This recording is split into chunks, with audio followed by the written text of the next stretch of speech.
Okay, so we're going to do a little bit of content changing here today. So if I go to the website, in this case it's at the temp directory, and add slash wp dash admin. So wp dash admin, hit enter. What I will get to is a login screen. I'll log in and I'll arrive at the dashboard for the site. So do that real quick, I guess. So what I normally would get is a, okay, let's log out. Login screen. Put in my credentials there.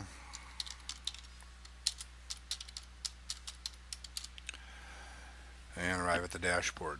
So the dashboard, kind of a landing place. There's some little bits of stuff here. You can rearrange it if you want. Not the most interesting place. Primarily, as you look at your site, when you're logged in at the front end, you'll see now you have this black bar. It tells you, hey, how you doing? You're logged in as the admin. And what I can do is I can edit right from here if I want. So I click on the page builder and give it a minute to load. And what will happen here is I will get, okay, some little handles. So wrench is edit. In this case, this is a container, so there's not really much to edit here. If I hit edit on this, it's just container properties. Not what I want. I want to do the content within the container. Here it all is. Very much like Word, you can expand it, make it bigger so that you can do whatever it is you want to do. When you're done, hit save, hit done, save and exit. I'm not going to do that. I'm going to discard changes because I didn't do anything.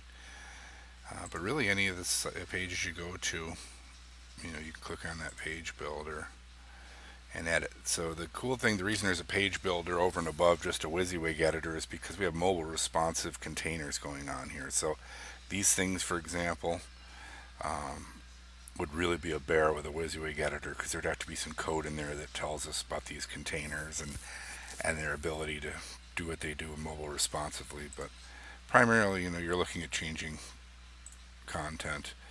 I'm going to just discard.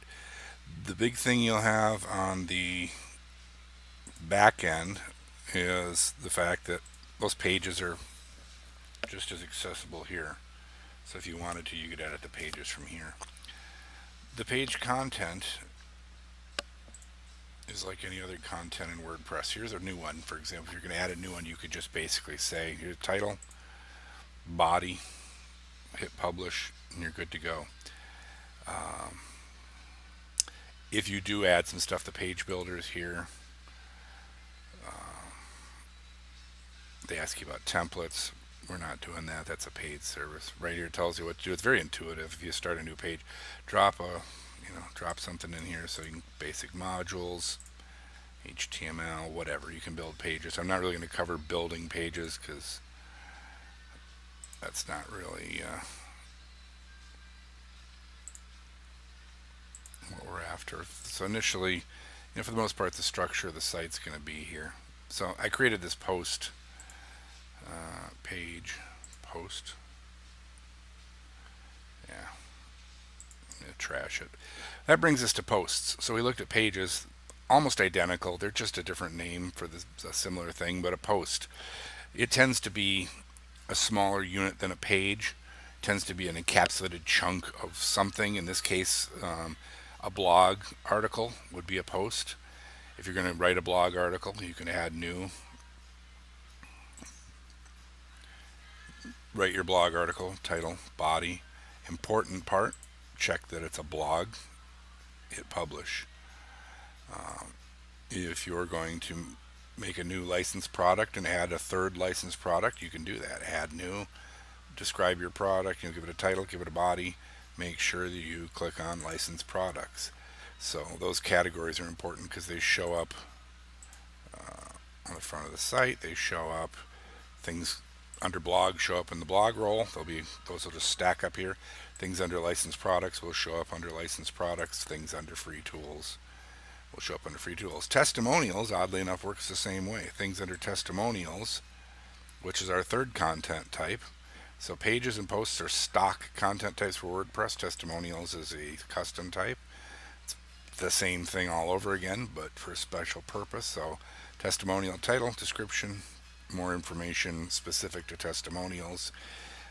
Categories don't need to be worried about because we're not categorizing testimonials, but they are a content type just like anything else. So if this needs editing, you can change it. There's no page builder here because it's a very plain content only content type. It's not a, it doesn't have a visual style to it.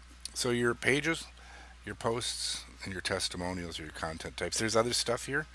There's appearance, theme customization stuff, a lot of room to break things and mess things up, so I don't recommend going there, with the exception of one particular thing, and that's testimonials show up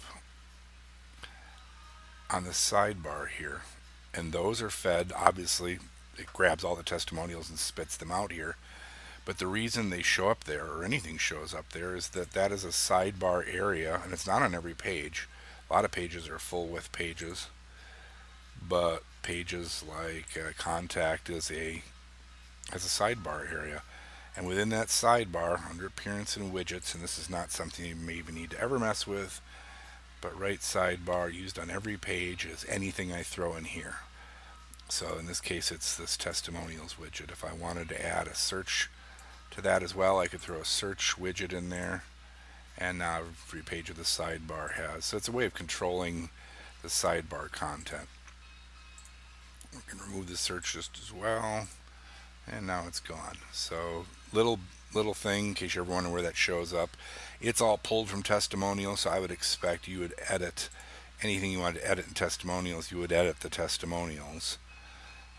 The other thing you can do with testimonials, you can trash it, get rid of it, and then it's there to pull back out of the trash if you ever want it back, but it gets it out of your hair. The other interesting thing with WordPress is pages. You could be in pages and say, you know what, I'm editing a page on Sigma 6 training. I did some stuff, don't know what I did, totally wrecked everything. Well, we've got you back covered here on this. Revisions. Every content has revisions. And you can easily say, here's the current, here's the last one, and you can roll back to earlier versions and hit restore this version. So you can save your bacon here at any time under revisions for any of the content, even posts, same thing. The blog, here's older versions of the blog. All right, here's the one with all the placeholder text in it. So that's basically WordPress for you to change any content. Any questions, let me know.